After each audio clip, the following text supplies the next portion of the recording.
Welcome back. History 371. This is video 3 for the week. South Africa, Rise of Segregation. So we've already seen the development of mining and then the large amount of labor that is required for that. Once again, especially in the gold mines, up to 100,000 workers by 1899. That will continue to increase throughout the 20th century. And at the same time, though, we see that this is a job which is extremely dangerous, unpleasant living conditions, horrible working conditions, and low pay, right? So, how are you going to get people to take these jobs? Well, usually coercion and control, okay? And that's what we're going to see here with the increase in segregation in Southern Africa here in the first part of the 20th century. The first effort is what we see, well, across pretty much every colony, after the scramble for Africa, and that's the introduction of taxation. We're going to have hut and poll taxes introduced here in the 1870s and 1880s to force people into the labor markets, and especially force men. Most of the taxes are on men, and it's forced men into the labor markets.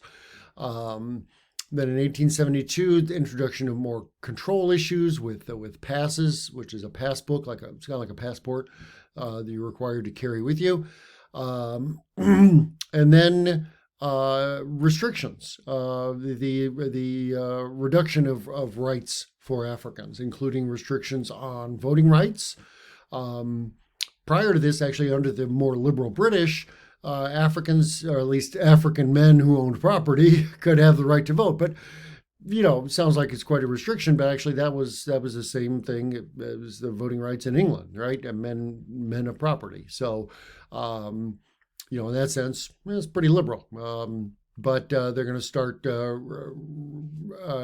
introducing greater restrictions on African voting rights by increasing the income and education qualifications. And then 1894, we have the Glenn Gray Act, where African land ownership is limited to 10-acre plots of land, and there's no communal land ownership allowed. This is specifically in the Cape Colony, but you'll see similar things other places. This is important, and we'll see this in the Ende Makume article, because South African agriculture in this area is different than other places we've seen. Other places, it's primarily been hoe agriculture, subsistence agriculture on small plots of land, 1 or 2 acres, and so on. That's not the case here. Here we have plow agriculture. You have spans of oxen, anywhere between 12 to 20 oxen pulling plows and plowing,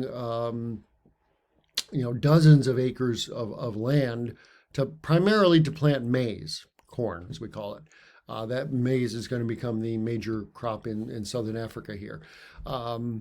But you can't support that sort of agricultural system on a 10-acre plot of land. It's just not going to be enough. Plus, also, frankly, use a lot of oxen. The oxen have to have grazing areas, and that's going to be another 100 or 200 acres, maybe. So, really, the purpose of the Glenn Gray Act was to reduce African economic opportunity and force more Africans into the labor markets and the industrial economy. And this is where we get back to Cecil Rhodes, because if anybody tells you that there's no connection between big business and government, well, tell them about Cecil Rhodes, okay? Because when the Glenn Gray Act was passed, not only was he the primary owner of the diamond mines and primary owner of gold mines, he was the prime minister of the Cape Colony Parliament. So he's the guy in charge of passing these laws. Do you think these might have benefited him a little bit? Maybe just a little bit, right? Okay, so all these sorts of restrictions and control measures on Africans are designed to create a pool of laborers who have to work for low wages. And what we're going to see increasingly is, as I mentioned in the previous videos, they're going to come from further and further away. We're going to see the area around Johannesburg right here is going to be the area of gold mining, but it's going to draw laborers from all the way down in Durban, further south over here, and Lesotho right here, Swaziland, and Mozambique, and all the way up to Malawi. So it's going to be a regional system, really, of labor migration, of primarily men migrating to these mines, working, and then turning around and coming home. And once again, you'll see that in the article as well. Now, Africans did respond to this, and we see African organizing and political activity. The AME Church, once again, Ende Makume's church, is going to be prominent in this. The church comes to South Africa in 1896. By 1903, they're sending students to study at U.S. colleges. And then you see an interesting connection between the U.S. and South Africa. We don't have time to go into here. But the founding of the Olonge Institute, for example, modeled after the Tuskegee Institute from the U.S. here. But you see African, especially educated South Africans, organizing, founding a newspaper, political organizations like the Natal Native Congress, and then going to London to protest the coming Union of South Africa, which happens, as I mentioned, in 1910. And then we have other things like the Bambata Rebellion in the Zulu territory here, something akin to the Maji Maji uprising. Once again, one of a pattern of rebellions or uprisings against colonial rule in this early 20th century. Like others, defeated, but also influential in certain ways. Okay. But the result of Africans trying to battle against, especially the economic system and the political system, is going to be increasing repression and segregation. Example would be the 1911 Mine and Works Act, also known as the color bar, because it bars people of certain color from certain jobs. But it limits skilled jobs, specifically on the mines, to people who have, quote, certificates of competency, end quote, which are usually only given to whites. So basically, it makes sure that the skilled, which are also the higher paying jobs on the mines, are set aside for the white population, which of course means that the African population is limited to the unskilled, low paying jobs. The white miners also will undertake strikes several times in the early 20th century on the mines. Well, they're going to win concessions, better pay conditions, and their own union, which the black miners were not allowed to unionize until much, much later. Now, once again, we have in 1910 the Union of South Africa, which means everything in green here on this map is now going to be one united country. That's important because previously, when these were separate territories, you had the Cape Colony and the Orange Free State and the Transvaal and so on.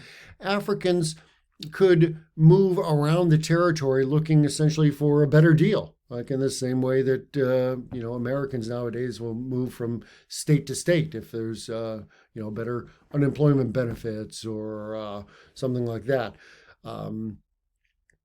But from 1910 onwards, all of South Africa is going to be subject to the same laws. So it's going to be a real extension of white power in South Africa here. So what we're seeing in the 20th century in South Africa really is often referred to as a conflict between two nationalisms. The Boers, who are going to become known as Afrikaners, so these whites of Dutch descent. And in 1914, they're going to form their own political party known as the National Party, once again mentioned a number of times in the Ende Makume article. And then the African nationalist identity, where in 1912 you have the South African Native National Congress was founded. name changed in 1923 to the ANC, the African National Congress, as a larger organization to try to battle against a lot of these restrictions and lack of political rights in South Africa. What we see is with the Afrikaners, though, who would always see, well, they're called Boers, farmers, but they see them, but they're starting to see themselves a little differently, which is why in the 20th century they kind of changed their identity from Boers to Afrikaners, which means basically it means white Africans.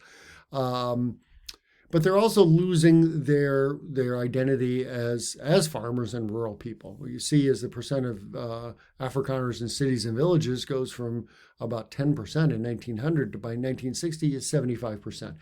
They're actually being driven off the land as well as Africans are. The difference is, well, they're white, so they have political privilege and the ability to organize. So their experience is going to be a little bit different. Okay. One of the major things that it mentions in the article, of course, is the 1913 Native Land Act. This is going to be a landmark legislation for introducing segregation in South Africa. What does it do? Well, it does a number of things. Number one, it sets up a system of African reserves. So like, native reservations in the U.S. It also outlaws Africans can no longer rent land. Africans can no longer own land. Africans could no longer be sharecroppers. Okay? So what does that mean? If you can't rent land, own land, or sharecrop on land, what's your relationship to the land? Well, it means African farm workers can only be wage laborers. And it's really the extension of the industrial model, wage labor, capitalist model, to agriculture. And also outlawed African ownership of livestock. So it's a technique to try to force Africans either to live on the reserves or to work on European land as wage laborers. Now, as you see in the Ende Makume article, there are some people like the Makume family who are able to avoid this for decades even. They're working as sharecroppers in a number of places until the 1950s. So there are cracks in the system here. It's not just this monolith. But the other thing to keep in mind about the Makume family is they're the exception. Most people are going to be hit very hard by these restrictions. So starting with the setting up the reserves. This is what the reserves look like under the 1913 Native Land Act. All the dark shaded black territory, those are the African reserves. Two things to point out. One is that's less than 10% of the area of the country of South Africa. So you have about 10% of the area set aside for 80% of the population.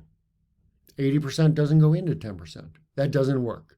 Nor was it intended to, because the reserves were not really intended to be places where Africans could live independently. Because if they could, then where's the labor going to come from, right? This is, once again, still a system designed to mobilize labor in the cities and in the mining and industrial areas. The other thing, of course, is that none of these reserve areas comprise any place with any major resources. These are not the diamond and gold areas, for example, and so on. So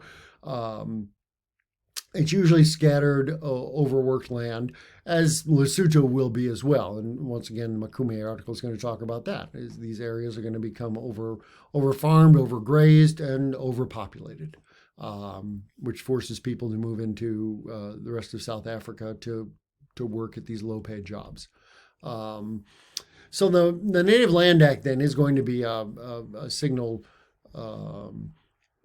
of things to come, but it's one of a series then of segregation legislation in South Africa, starting once again with the Mine and Works Act I talked about, then the Native Land Act, then a 1923 Urban Areas Act that introduces residential segregation in the cities, and a pass system. Once again, you have to have a pass book that shows you have the right to reside or even go into certain areas. 1927 Immorality Act, which outlaws sex between whites and blacks outside of marriage. It's now a crime, like the anti-miscegenation laws in the U.S. South. A lot of this is actually very similar to, I think once again you see that in the article. It's similar to the Jim Crow South in the U.S., right? And this in the same period of time, late 19th into the first part of the 20th century, times of introduction of segregation. Then in 1936, Africans in the Cape lose the right to vote.